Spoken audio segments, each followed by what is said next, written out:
US president Donald ട്രംപിന്റെ ഇറക്കുമതി തീരുവ ചുമത്തലിന് അതേ നാണയത്തിൽ തിരിച്ചടി നൽകി ചൈന.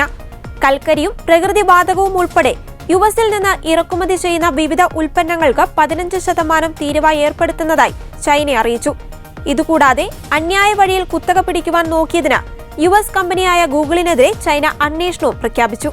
ടങ്സ്റ്റൺ അനുബന്ധ സാധനങ്ങളുടെ കയറ്റുമതി നിയന്ത്രിക്കാനും PVH corporation, Calvin Klein, Illumina company എന്നിവയെ വിശ്വാസയോഗ്യമല്ലാത്തവരുടെ പട്ടികയിൽപ്പെടുത്താനും ചൈന തീരുമാനിച്ചു.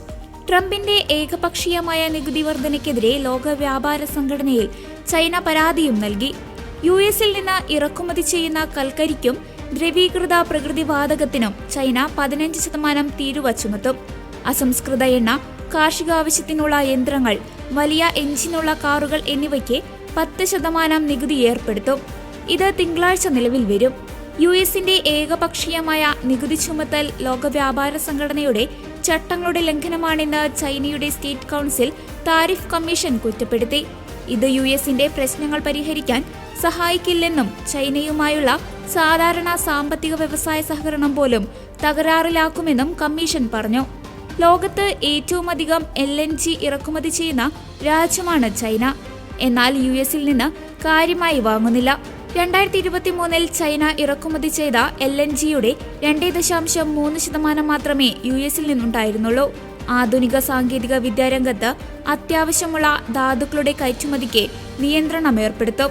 യുഎസിന്റെ സാമ്പത്തിക മേഖലയ്ക്ക് ആവശ്യമെന്ന് US ജിയോളജിക്കൽ സർവേ പറഞ്ഞിട്ടുള്ള ധാതുക്കളായ tungsten, tellurium, bismuth, molybdenum, indium ഉൾപ്പെടെയുള്ളവ നിയന്ത്രണത്തിന്റെ പരിധിയിൽ വരും. ചൈനയിലെ കുത്തക വിരുദ്ധ നിയമങ്ങൾ അനുസരിച്ച് ഗൂഗിളിനെതിരെ അന്വേഷണം നടത്തുമെന്ന് state administration four market regulation അറിയിച്ചു. ചൈനയിൽ ഗൂഗിളിന്റെ പ്രവർത്തനം വ്യാപകമല്ല. ഗൂഗിളിന്റെ സെർച്ച് എഞ്ചിൻ അവിടെ തടഞ്ഞിരിക്കുകയാണ്. ചൈനീസ് സർക്കാരിന്റെ സെൻസർഷിപ്പ് നിയമങ്ങൾക്ക് വഴങ്ങാൻ വിസമ്മതിച്ച് 2010 കമ്പനി അവിടം വിട്ടിരുന്നു.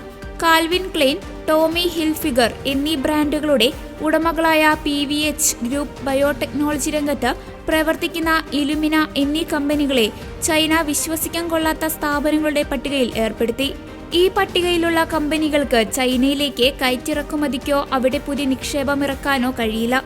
ആദ്യവട്ടം പ്രസിഡന്റ് ആയിരിക്കെ 2018 ട്രംപ് ചൈനീസ് ചരക്കുകൾക്ക് തീരുവ ഏർപ്പെടുത്തിയപ്പോഴും ഇതേ രീതിയിൽ അവർ തിരിച്ചടിച്ചിരുന്നു.